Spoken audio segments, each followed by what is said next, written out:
नमस्कार। श्रीमद् वाल्मीकि रामायण अखंड पाठ में आज का हमारा सर्ग है पंचत्रिंशः अर्थात 35वां सर्ग, युद्ध कांड से ही। आज के सर्ग में है माल्यवान का रावण को श्री राम से संधि करने के लिए समझाना। तो चलिए प्रारंभ करते हैं आज का पाठ। तेन शंख विमिश्रेण भेरी शब्देन नादिना उपयाति महाबाहु रामः परपुरञ्जयः। तं निनादं निशम्याथ रावणो राक्षसेश्वरः मुहूर्तं ध्यानमास्थाय सचिवानभ्युदैक्षत। अथ तान् सचिवांस्तत्र सर्वानाभाष्य रावणः सभां सन्नादयन् सर्वामित्युवाच महाबलः। जगत्सन्तापनः क्रूरो गर्हयन् राक्षसेश्वरः तरणं सागरस्यास्य विक्रमं बलपौरुषम्। यदुक्तवन्तो रामस्य भवन्तस्तन्मया श्रुतं भवतश्चाप्यहं वेद्मि युद्धे सत्यपराक्रमान्। तूष्णीकानि क्षतोऽन्योऽन्यं विदित्वा रामविक्रमम्। शत्रु नगरी पर विजय पाने वाले महाबाहु श्री राम ने शंख ध्वनि से मिश्रित हो तुमुल नाद करने वाली भेरी की आवाज के साथ लंका पर आक्रमण किया। उस भेरी नाद को सुनकर राक्षस राज रावण ने 2 घड़ी तक कुछ सोच विचार करने के पश्चात अपने मंत्रियों की ओर देखा। उन सब मंत्रियों को संबोधित करके जगत को संताप देने वाले महाबली क्रूर राक्षस राज रावण ने सारी प्रभा को प्रतिध्वनित करके किसी पर आक्षेप न करते हुए कहा, आप लोगों ने राम के पराक्रम, बल, पौरुष तथा समुद्र लंघन की जो बात बताई है वो सब मैंने सुन ली है, परंतु मैं तो आप लोगों को भी जो इस समय राम के पराक्रम की बातें जानकर चुपचाप एक दूसरे का मुंह देख रहे हैं, संग्राम भूमि में सत्य पराक्रमी वीर समझता हूँ। ततस्तु सुमहाप्राज्ञो माल्यवान् नाम राक्षसः रावणस्य वचः श्रुत्वा इति मातामहो अब्रवीत्। विद्या स्वभिविनीतो यो राजा राजन्नयानुगः स शास्ति चिरमैश्वर्यमरींश्च कुरुते वशे। संदधानो हि कालेन विगृह्णश्चारिभिः सह स्वपक्षे वर्धनं कुर्वन् महदैश्वर्यमश्नुते। हीयमानेन कर्तव्यो राज्ञा सन्धिः समेन च न शत्रुमवमन्येत ज्यायान् कुर्वीत् विग्रहम्। तन्मह्यं रोचते सन्धिः सह रामेण रावण यदर्थमभियुक्तो असि सीता तस्मै प्रदीयताम्। तो रावण के इन आक्षेपपूर्ण वचनों को सुनने के पश्चात महाबुद्धिमान माल्यवान नामक राक्षस ने, जो रावण का नाना था, इस प्रकार कहा, बोले, राजन, जो राजा 14 विद्याओं में सुशिक्षित और नीति का अनुसरण करने वाला होता है, वह दीर्घ काल तक राज्य का शासन करता है। वह शत्रुओं को भी वश में कर लेता है। जो समय के अनुसार आवश्यक होने पर शत्रुओं के साथ संधि और विग्रह करता है तथा अपने पक्ष की वृद्धि में लगा रहता है, वह महान ऐश्वर्य का भागी होता है। जिस राजा की शक्ति क्षीण हो रही हो अथवा जो शत्रु के समान ही शक्ति रखता हो, उससे संधि कर लेनी चाहिए। अपने से अधिक या समान शक्ति वाले शत्रु का कभी अपमान न करे।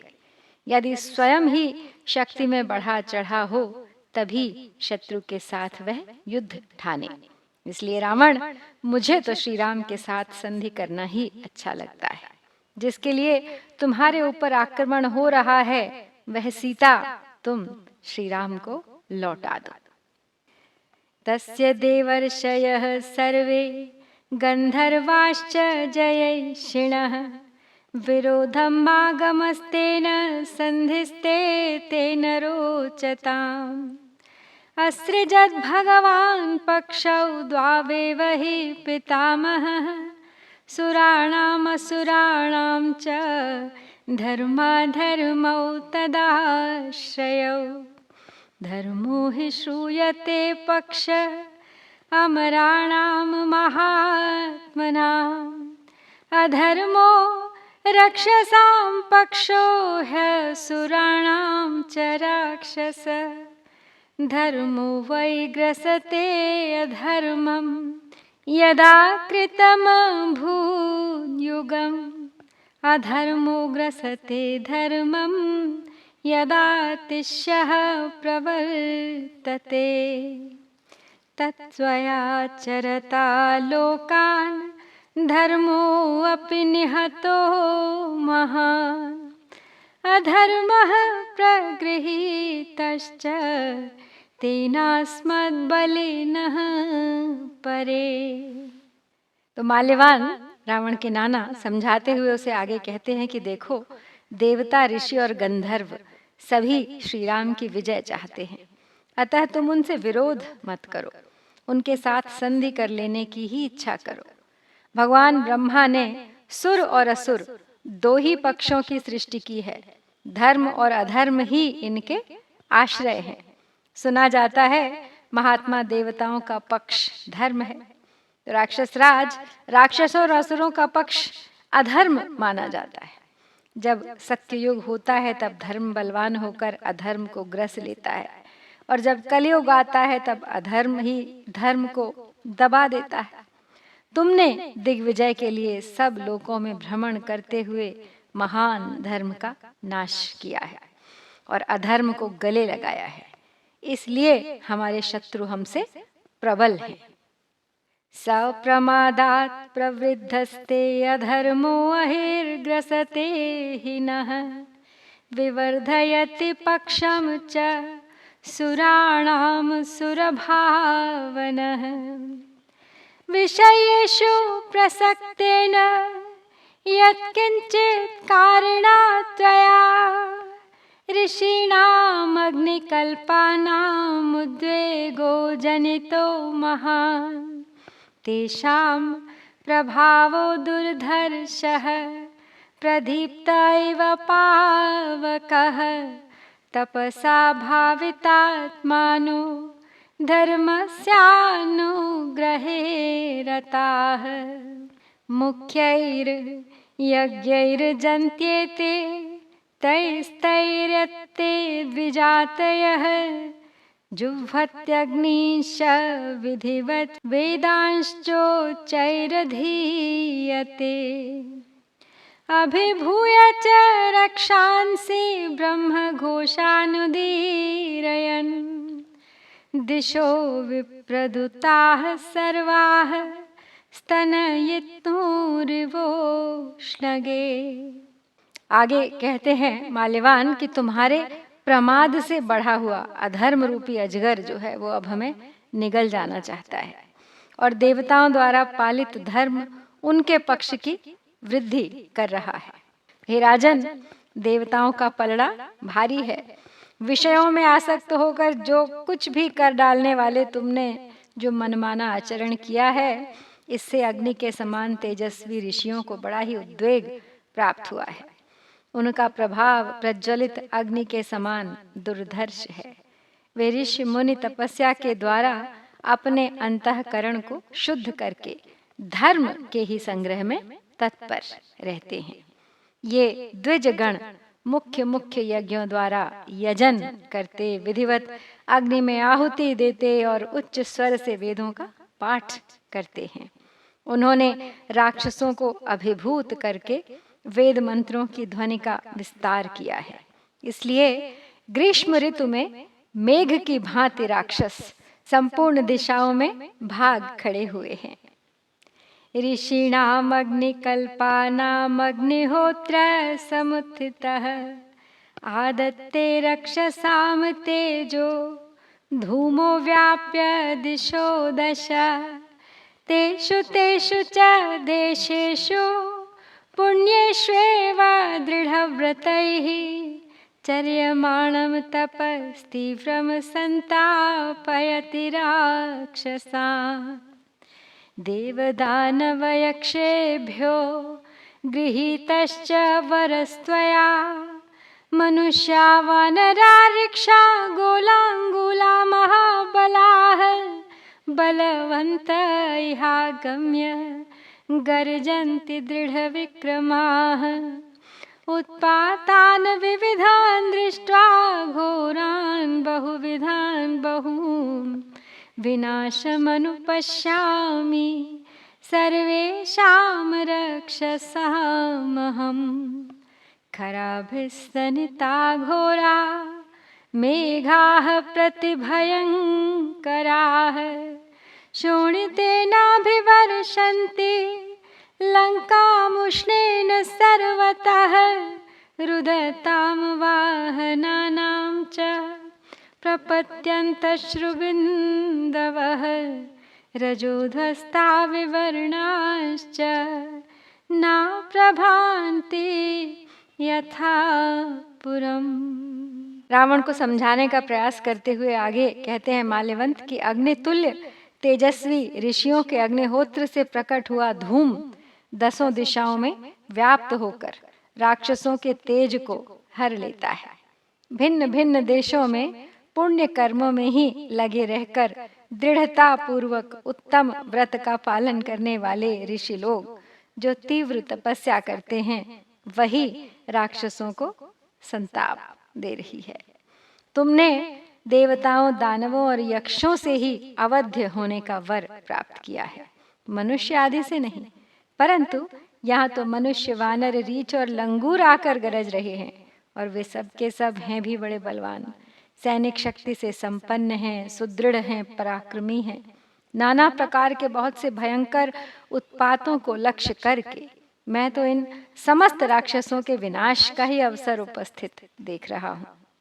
घोर एवं भयंकर मेघ प्रचंड गर्जन तर्जन के साथ लंका पर सब ओर से गर्म खून की वर्षा कर रहे हैं। घोड़े, हाथी आदि वाहन रो रहे हैं और उनके नेत्रों से अश्रुबिंदु झर रहे हैं। दिशाएं धूल भर जाने से मलिन हो अब पहले की भांति प्रकाशित नहीं हो रही हैं। व्याला गोमायवो गृध्रा वाश्यन्ति च सुभैरवं प्रविश्य लङ्कामारामे समवायांश्च कुर्वते कालिकाः पाण्डुरैर्दन्तैः प्रहसन्त्यग्रतः स्थिताः स्त्रियः स्वप्नेषु मुष्णन्त्यो गृह्णाति प्रतिभाष्य च गृहाणां बलिकर्माणि श्वानः पर्युपभुञ्जते खरागोषु प्रजायन्ते मूषका नकुलेषु च मार्जाराद्वीपिभिः सार्धं सूकराः शुनकैः सह किन्नरा राक्षसैश्चापि समेयुर्मानुषैः सह पाण्डुरारक्तपादाश्च विहगाः कालचोदिताः राक्षसानां विनाशाय कपोता विचरन्ति च चीचीकूचिति वासन्त्यः शारिका वेश्मसु स्थिताः पतन्ति ग्रथिताश्चापि निर्जिताः कलहैषिभिः। आगे कहते हैं कि मांस भक्षी हिंसक पशु गीदड़ और गीध भयंकर बोली बोलते हैं तथा लंका के उपवन में घुसकर झुंड बनाकर बैठे हैं। तरह तरह के अपशकुन हो रहे हैं। सपने में काले रंग की स्त्रियां अपने पीले दांत दिखाती हुई सामने आकर खड़ी हो जाती हैं और प्रतिकूल बातें कहकर घर के सामान चुराती हुई जोर जोर से हंसती हैं। घरों में जो बलि कर्म किए जाते हैं उस बलि सामग्री को कुत्ते खा जाते हैं। गऊओं से गधे और नेवलों से चूहे पैदा हो रहे हैं। बाघों के साथ बिलाव, कुत्तों के साथ सुअर तथा राक्षसों और मनुष्यों के साथ किन्नर समागम करते हैं। जिनकी पांखें सफेद और पंजे लाल हैं, वे कबूतर पक्षी दैव से प्रेरित हो राक्षसों का भावी विनाश सूचित करने के लिए यहाँ सब ओर विचरते हैं। घरों में रहने वाली सारिकाएं कलह की इच्छा वाले दूसरे पक्षियों से चें-चें करती हुई गुथ जाती हैं और उनसे पराजित हो पृथ्वी पर गिर पड़ती हैं। तो तरह तरह के अपशकुन जो हो रहे हैं वो इंगित कर रहे हैं कि रावण की हार निश्चित है, और माल्यवान यही समझाने का प्रयास कर रहे हैं। पक्षिणश्च मृगाः सर्वे प्रत्यादित्यं रुदन्ति ते, करालो विकटो मुंडः पुरुषः कृष्णपिङ्गलः, कालो गृहाणि सर्वेषां काले काले अन्ववेक्षते, एतान्यन्यानि दुष्टानि निमित्तान्युत्पतन्ति च, विष्णुं मन्यामहे रामं मानुषं रूपमस्थितं, न हि मानुषमात्रोऽसौ राघवो दृढविक्रमः, येन बद्धः समुद्रे च सेतुः स परमाद्भुतः, कुरुष्व नरराजेन सन्धिं रामेण रावण, ज्ञात्वा वधार्य कर्माणि क्रियतामायति क्षमम्, इदं वचस्तस्य निगद्य माल्यवान् परीक्ष्य रक्षोऽधिपतेर्मनः पुनः, अनुत्तमेषुत्तम पौरुषो बली बभूव, तूष्णीं समवेक्ष्य रावणम्। और भी कई अन्य अपशकुन हैं जिनके बारे में बताते हुए आगे कहते हैं माल्यवान कि पक्षी और मृग सभी सूर्य की ओर मुंह करके रोते हैं। विकराल विकट काले और भूरे रंग के मुंड मुड़ाए हुए पुरुष का रूप धारण करके काल समय समय पर हम सबके घरों की ओर देखता है। ये तथा और भी बहुत से अपशकुन हो रहे हैं। मैं ऐसा समझता हूँ कि साक्षात भगवान विष्णु ही मानव रूप धारण करके राम होकर आए हैं, जिन्होंने समुद्र में अत्यंत अद्भुत सेतु बांधा है। वे दृढ़ पराक्रमी रघुवीर साधारण मनुष्य मात्र नहीं है रावण। तुम नरराज श्री राम के साथ संधि कर लो। श्री राम के अलौकिक कर्मों और लंका में होने वाले उत्पातों को जानकर जो कार्य भविष्य में सुख देने वाला हो उसका निश्चय करके वही करो। तो यह बात कहकर तथा राक्षसराज रावण के मनोभाव की परीक्षा करके उत्तम मंत्रियों में श्रेष्ठ पौरुषशाली महाबली मान्यवान रावण की ओर देखते हुए चुप हो गए। प्रतीक्षा कर रहे हैं रावण के उत्तर की, या यूं कहें कि अपेक्षा कर रहे हैं रावण से कि अभी वो मान जाए। इसके साथ ही श्री वाल्मीकि निर्मित आर्ष रामायण आदि काव्य के युद्ध कांड में यहाँ पर 35वां सर्ग पूरा होता है। इत्यार्षे श्रीमद् रामायणे वाल्मीकिये आदि काव्ये युद्ध कांडे 35 सर्गः। ओम श्री सीता रामचंद्राभ्याम नमः।